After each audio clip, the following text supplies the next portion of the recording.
다 함께 사도신경으로 신앙을 고백합니다. 전능하사 천지를 만드신 하나님 아버지를 내가 믿사오며 그 외아들 우리 주 예수 그리스도를 믿사오니 이는 성령으로 잉태하사 동정녀 마리에게 나시고 본디오 빌라도에게 고난을 받으사 십자가에 못 박혀 죽으시고 장사한 지 사흘 만에 죽은 자 가운데서 다시 살아나시며 하늘에 오르사 전능하신 하나님 우편에 앉아 계시다가 저래로서 산 자와 죽은 자를 심판하러 오시리라. 성령을 믿사오며 거룩한 공예와 성도가 서로 교통하는 것과 죄를 사하여 주시는 것과 몸이 다시 사는 것과 영원히 사는 것을 믿사옵나이다. 아멘. 찬송가 425장을 찬양하겠습니다. 주님의 뜻을 이루소서. 고요한 중에 기다리니 진흙과 같은 날 빚으사 주님의 영상 만드소서. 주님의 뜻을 이루소서. 주님 발 앞에 엎드리니 나의 맘속을 살피시사 눈보다 희게 하옵소서. 주님의 뜻을 이루소서. 병들어 몸이 피곤할 때 권능의 손을 내게 펴사 강건케 하여 주옵소서. 주님의 뜻을 이루소서.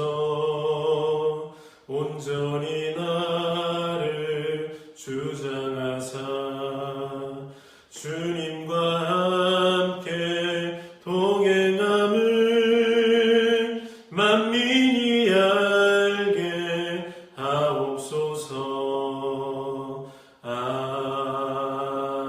아멘. 오늘 새벽 함께 보실 하나님의 말씀은 사도행전 28장의 말씀입니다. 공독은 28장 5절 말씀만 제가 공독하겠습니다. 바울이 그 짐승을 불에 떨어버림에 조금도 상함이 없더라.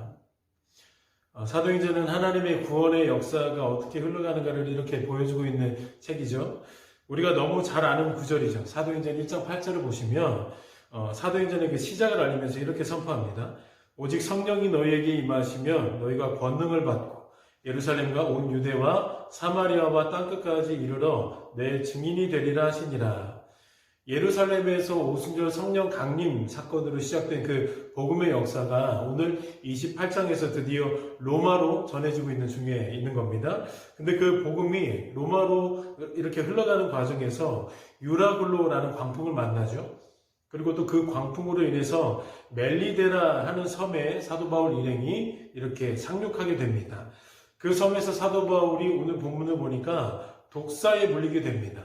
자유주의 신학자들은 이 독사가 독을 품은 살인뱀이 아니라 아마도 일반 뱀이었을 것이다 라고 이렇게 주장을 하지만 지금 사도행전을 기록하고 있는 누가는 본래 직업이 의사였던 인물입니다. 그리고 그 독사의 강한 독성을 알고 있었던 섬의 원주민들이 바울이 독사에 물리고도 아무렇지도 않은 모습을 보고 신이라고 말할 정도였으니까 그 뱀은 실제로 강한 독성을 지닌 독사임이 분명합니다. 근데 그 독사에 물리고도 사도 바울에게는 조금의 상함도 나타나지 않고 있습니다. 사도행전 1장 8절은 분명하게 선포하면서 사도행전의 역사를 이렇게 시작시켰습니다. 오직 성령이 너희에게 임하시면 너희가 권능을 받고 땅끝까지 나의 복음의 증인이 될 것이다. 복음이 온 땅에 전해지고 또 하나님의 나라가 세워지는 일은 성령께서 행하시는 것이라는 것이죠. 그리고 그 성령의 사역은 결코 독사의 독이나 험상스러운 광풍이 막아 세울 수 없다는 것을 강렬하게 성경을 통하여서 우리에게 확증해주고 있는 것을 발견하게 되는 겁니다.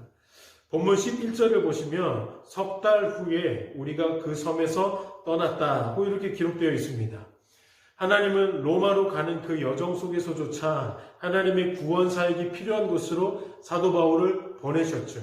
그리고 그곳에서도 수많은 기적과 복음의 사역들을 일어나게 하셨다는 것입니다. 사랑하는 여러분, 복음을 맡은 신자들의 모든 삶의 여정 속에서 단 한순간도 이 복음은 쉬지 않아야 된다는 거예요. 그리고 그 성령이 함께 하시는 한 쉬어지지도 않을 것이다 라고 오늘 본문을 통하여서 우리의 가슴을 다시 한번 뛰게 만드는 것입니다. 사도행전을 마무리하면서 사도행전 마지막 구절은 이렇게 끝납니다. 31절을 제가 읽어드립니다. 하나님의 나라를 전파하며 주 예수 그리스도에 관한 모든 것을 담대하게 거침없이 가르치더라. 사도 바울을 담대하게 또 그리고 거침없이 가르칠 수 있도록 만드신 분이 여러분 누구라고 생각되십니까? 오직 성령 하나님이셨던 것입니다. 그리고 성령께서 이 복음의 사역과 구원의 사역을 어떻게 신실하게 이끌고 가고 계신가를 사도 바울을 자신의 삶에서 뚜렷하게 경험하면서 살았던 겁니다. 그 경험들이 쌓이고 쌓이면서 사도 바울을 더욱 담대하게 했고 또 거침없게 만드는 복음의 전도자로 만들었을 것입니다. 사랑하는 여러분, 모든 시선을 우리에게 둔다면 담대함과 거침없는 복음의 사역은 이루어질 수 없습니다. 지금 코로나 시대 가운데도 환경과 상황을 보면 늘 절망적이고 어두운 뿐이지만 우리 가운데 함께 하시는 성령 하나님을 바라보고 또 그 하나님을 매 순간마다 경험하게 된다면 우리 하나님이 신실하게 붙들고 계신다는 것을 가까운 곳에서 우리가 느끼게 된다면 우리 가운데 복음의 담대함이 나타나게 될 것입니다. 이 믿음 붙들고 또 어려운 시기 가운데도 복음의 역사가 우리 모두의 현장 가운데 그리고 가정과 교회 안에서 충만하게 나타나게 되기를 예수님의 이름으로 축원드립니다. 함께 기도하시겠습니다.